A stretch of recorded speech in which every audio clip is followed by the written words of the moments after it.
Isang pinagpalang hapon po sa bawat isa po sa atin at welcome po muli sa ating everyday online Bible study. Yan, ngayong pong linggo na to ay nagsimula po tayo muli ng ating series. Ito po ay ang mga bagay na araw-araw dapat gawin ng isang Kristiyano. Ang number 1 po ay ang pagkain ng spiritual food. Na kung saan, kung gaano kahalaga ang pagkain sa pisikal nating katawan, ganon din kahalaga na everyday, meron tayong spiritual food. Ito ang makakatulong sa paglago natin at makakapagpatibay sa atin bilang isang Kristiyano. Ang number 2 po ay ang pagbabasa ng salita ng Diyos. Sabi nga po sa Matthew 4 verse 4, si Jesus mismo ang nagsasalita dito. Ang sabi niya, tayo bilang isang tao ay hindi lang dapat sa pagkain na bubuhay, kundi sa bawat salita ng Diyos.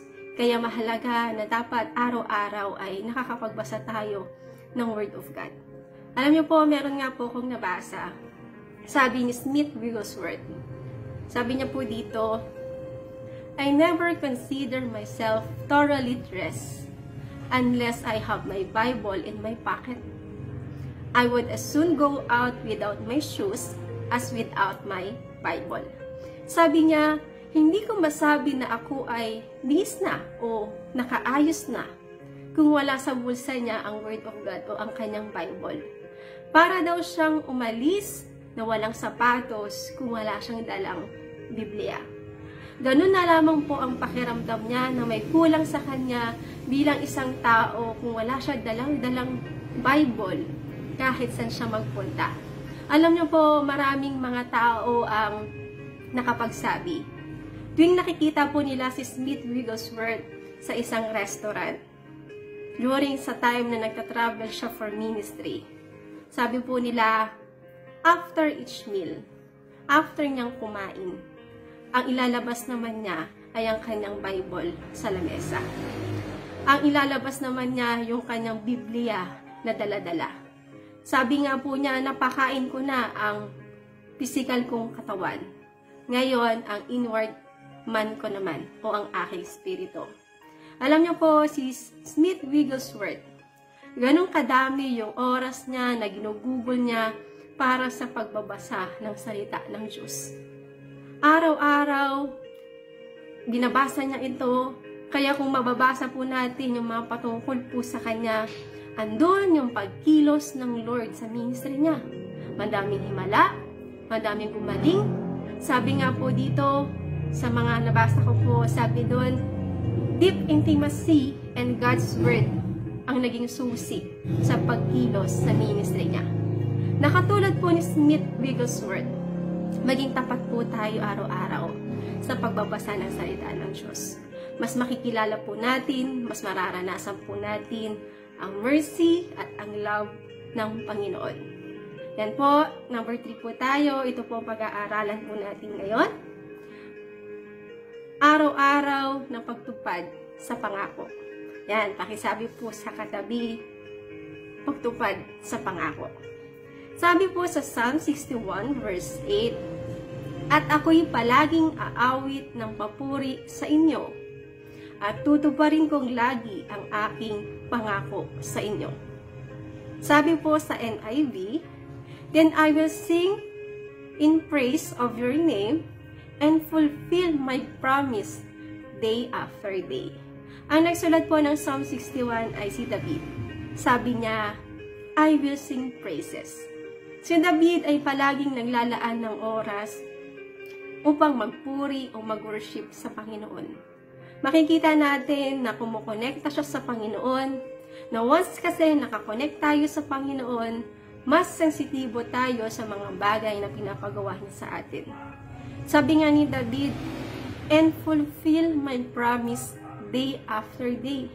Andun kasi nakapag-connected tayo sa Lord, may fellowship tayo sa Panginoon, mas may strength tayong magawa yung mga binitawan nating pangako. Si David, nakaasa siya sa lakas o sa strength na nanggagaling sa Panginoon in order na magawa niya ang pangako niya. Andun yung desire ni David na, Lord, every day, matupad ko ang pangako ko sa iyo. Day after day, araw-araw, yun ang gustong matupad ni David. Maging sa bawat isa po sa atin, every day, day after day, piliin din po natin makatupad. Every day, piliin natin si Jesus. Ayun din po ang maging desire ng bawat isa po sa atin. Ano nga po ba ang vow or promise? And i-research ko po ang meaning ng promise. Ang sabi po dito, act of saying that you will certainly do something. Ito daw po ang mga salita na binitawan natin. Sabi dito, certainly, meaning sure, or may kasiguraduhan, or may assurance na gagawin natin ang mga binibitawan nating salita. Hindi tulad ng paniniwala ng iba na promises are meant to be broken. Kasi sabi po dito, promises are meant to be fulfilled, meant to be made. Tayong mga tagasunod ni Jesus, tayong mga naniniwala sa Panginoon, isa sa karakter ng Diyos ay promise-keeping God. Sabi nga po sa Psalms 145 verse 13b, the Lord is trustworthy in all the promises and faithful in all He does. Ang Lord ay maasahan sa mga pangako niya. Ang Lord ay maasahan at tapat sa mga pangako niya. Amen po. Kaya nga tayo bilang mga Kristiyano ay dapat Christ-like. Katulad ni Kristo na maasahan at tapat din sa pagtupad sa mga pangako. Na kapag po tayo ay nangako sa Panginoon, dapat po ay hindi out of emotions. Kasi masaya, kasi nasa maayos sa sitwasyon, kaya nabibitawan po natin ang mga salita o mga pangako. O di naman po kaya, may mga bagay tayong hinihingi sa Panginoon, tapos pag answered prayer na, nakakalimot na. Ang emosyon po natin ay pabago-bago. Amen po. Pag out of emotion po ang pangako natin, pag di na masaya, pag mahirap na, pag puno na ng problema, iiwan na natin ang paglilingkod, iiwan na natin ang pangako natin.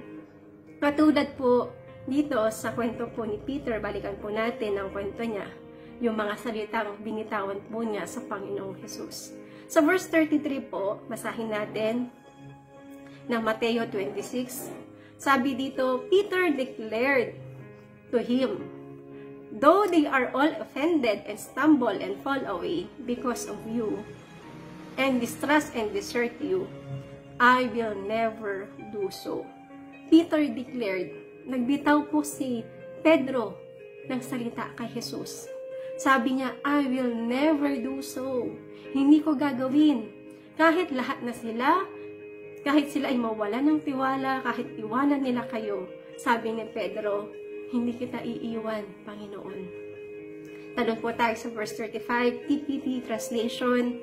Ang sabi ni Peter, Peter replied, I absolutely will never deny you, even if I have to die with you. Sabi po ulit ni Peter dito, absolutely, ang ginamit ditong word. Sabi po dito, ang meaning nito, completely o totoong-totoo. Sabi po dito, andoon na si Pedro po ay nag-assure sa Panginoon na never niyang i-deny ang Panginoong Jesus kahit sa kamatayan. Pero alam niyo po, dumating ang time na si Pedro po ay iniwan niya po ang mga salita na yon. Yung mga pangako na yon dahil hindi na maayos ang sitwasyon. Alam niyo po tayo mga taga-Rema during camping or time na malakas ang anointing. Madami tayong pangako na sinasabi sa Lord. Pakisabi sa sarili, katulad ko. Yan po. Tayo po kapag ramdam po natin ang presence ng Panginoon, may binibitawan din tayong salita o pangako. Example po, Lord, everyday po magpipray na ako. Lord, magpapatawad na ako. Lord, magbabasa na ako araw-araw ng Biblia. Lord, magiging faithful na ako sa tithing or giving. Lord, mag-worker ako. Lord, sasama na ako sa soul winning. Lord, magsisimba na ako at uunahin na kita. Alam niyo po, sa bawat pangako po na ito or maging personal nating pangako sa Panginoon o mga sarili nating commitment sa Panginoon. Alam niyo po, ang Panginoon po ay nag-e-expect na tutuparin natin ito araw-araw. Alam niyo po, pag uwi po natin minsan sa kanya-kanya nating mga simbahan, itong mga pangako na to ay nakalimutan na. Pakisabi sa sarili, nakalimot na. Yan. Isa pa pong kwento sa Bible, ito po ay ang mag-asawang si Ananias at si Sapphira. Kung mababasa po natin ito sa Gawa 4, yan, ito po ay nagkaisa po ang mga believers that time, or nag-commit sila, nangako sila, na ang kanilang mga ari-arian ay hindi lang para sa kanila, kundi para sa lahat. At yung may mga kaya sa kanila, pinagbili nila yung mga bahay at lupa nila, at yung napagbilhan nito ay binibigay po nila sa mga apostol ayon sa kanilang pangangailangan. Acts 5 po, talon po tayo sa verse 1 to verse 2. Sabi po dito, may mag-asawang nagbenta rin ng kanilang lupa. Ang pangalan ng lalaki ay Ananias. Ang babae naman ay Sapphira. Pero binawasan ni Ananias ang pinagbilhan ng kanilang lupa at pumayag naman ang kanyang asawa. Pagkatapos, ibinigay ang natirang pera sa mga apostol at sinabing niyang yon ang buong halaga ng lupa. Ulitin po, at sinabi niyang yon ang buong halaga ng lupa. Alam niyo po, itong mag-asawa ng ito ay hindi tumupad sa commitment nila sa Panginoon. Sabi nga po sa verse 3, But Peter said, Ananias, why has Satan filled your heart that you should lie and attempt to deceive the Holy Spirit, and should, in violation of your promise, withdraw secretly and appropriately to your own use part of the price from the sale of the land. Sabi po ni Pedro, bakit kayo nagsinungaling sa banal na spirito? Sabi niya, in violation of your promise. Nakita po dito, even secretly, amen, na-violate po nila yung commitment nila, yung pangako nila sa Panginoon. Na imbis ibigay nila ng buo, yung napagbilhan nila, amen, ay nagkasundo silang mag-asawa na bawasan ito. Alam niyo po, nang dahil sa hindi pagtupad sa pangako, ang ending po ng buhay na mag-asawang ito ay hindi naging maganda. Sila po ay namatay. Nasa bawat isa po sa atin bilang isang Kristyano, sa tuwing hindi po natin tinutupad ang commitment natin sa Panginoon. Amen po, na imbis maranasan natin yung pagpapala na nakalaan sa atin, ang nangyayari po sa pagpapala na para sa atin ay namamatay o nahahadlangan. Ang Lord po ay nag-e-expect araw-araw na tinutupad po natin ang ating mga pangako. Kung gaano po yung nararamdaman nating disappointment, hurt, sa mga pangako po na hindi natutupad, ganon din po ang nararamdaman ng Panginoon. Dapat po, pag nangako tayo sa Panginoon, dapat po out of commitment, out of love. Sabi nga po ng kanta, ano man mangyari, maglilingkod sa iyo. Ano mang mangyari, ay susunod sa iyo. Pupurihin, laging sasambahin, ano mang mangyari, lahat ay gagawin, Panginoon. Na kapag out of commitment, gaano mang kahirap, pipiliin pa rin nating makatupad. Amen po. Tulad po sa kwento po ni Hana. Si Hana ay nangako sa Diyos ng time na humihingi siya ng anak sa Panginoon. Nangako si Hana, sabi po dito sa ibang translation, she made a special promise to God. Amen po. Sabi po dito sa verse 11, O Panginoon, makapangyarihan, tingnan niyo ang paghihirap ko. Alalahanin niyo ang inyong lingkod at wag niyo akong kalimutan. Kung bibigyan niyo po ako ng isang anak na lalaki, ihahandog ko siya sa inyo para maglingkod sa inyo buong buhay niya. Ito po ang binitawan na pangako ni Hana sa Panginoon. Kung babasahin po natin ang buong chapter na yan, pinagpala ng Panginoon si Hana ng anak na lalaki at pinangalanan niyang Samuel, na ang ibig sabihin, hiningi ko kay Yahweh. At alam niyo po, si Samuel po ay hinandog ni Hana sa Panginoon, na habang buhay siyang maglilingkod sa Panginoon, katulad ng pangakong binitawan niya noon. Si Hana mula sa patay na pangarap, pinagpalang lubos ng Panginoon. Di lang si Samuel ang naging biyaya ng Diyos sa kanya. Dahil sa pagtupad niya sa pangako sa Panginoon, from being barren, siya ay nagkaroon pa ng 5 anak.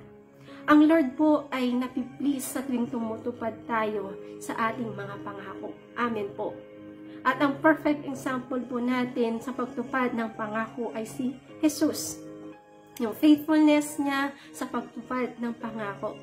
Si Jesus na nangako na magpapapako sa krus para sa atin dahil sa pag-ibig niya sa atin. Kung babalikan po natin yung hirap na naranasan niya, marami ng rason para iwanan niya na po ang cross.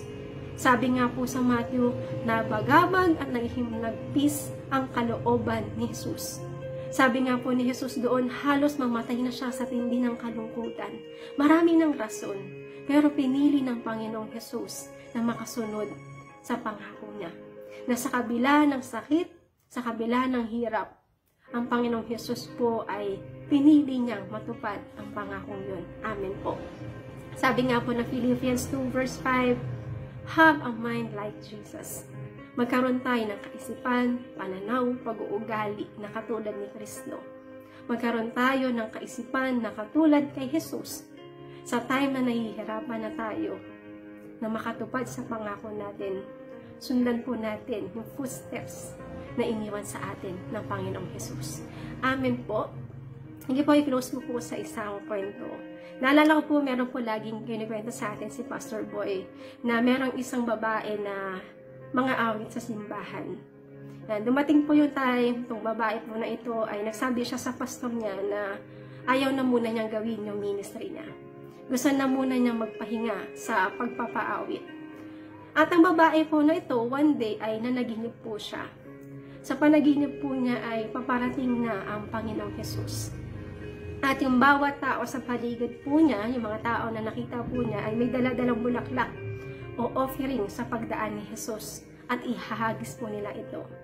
At alam niyo po sa panaginip po niya, napansin niya ang sarili niya, wala siyang dala. Wala siyang dalang bulaklak, wala siyang dalang offering para kay Jesus. Alam niyo po, ang bawat ministry po natin, o ang mga pangako natin, ang bawat commitment natin, yan po ang offering natin sa Panginoon. Ang Panginoong Jesus po ay malapit nang dumating. Araw-araw po natin piliing makatupad sa bawat pangako natin. Hayaan po natin na sa pagdating ni Jesus, madatnan niya tayong dala-dala pa rin natin yung offering natin. Madatnan niya pa rin tayong na naglilingkod at ginagawa yung mga pinagkatiwala po niya sa atin. Amen po. Sige po, hanggang doon na lamang po. Close po tayo sa isang panalangin. Ama, sa pangalan ni Jesus o Diyos, patuloy ka, nagpapasalamat kami, Panginoon, sa oras na ito, na muli, Panginoon, nagka-fellowship kami, Panginoon, sa ministeryong ito, Panginoon. Lord, salamat sa mga salita mo, Panginoon, na patuloy, O God, na nagbibigay ng koreksyon, nagbibigay, Panginoon, ng encouragement sa amin. Lord, katulad ni David, Panginoon, ni Hannah, Panginoon, maging desire din namin, Panginoon, at matupad namin, Panginoon, ang bawat pangako namin sa iyo, Panginoon. Bawat commitment namin sa iyo, Panginoon. Lord, patuloy, God, na hinihingi namin yung strength, Panginoon, yung kalakasan na nagmumula sa iyo upang matupad namin, Panginoon, ang mga bagay na ito. Lord, patuloy, God, na salamat, Panginoon, sa faithfulness mo, Panginoon, at patuloy na dalangin ko, Diyos, na patuloy na maranasan namin, Panginoon, ang pagpapala mo, pagsama mo, presensya mo sa lahat ng aming gagawin. Patuloy, God, na sa'yo namin binabalik ang lahat ng papuri at pagsamba sa pangalan ni Jesus. Amen. Ayan po, isang magandang hapon po muli. God bless po sa bawat isa.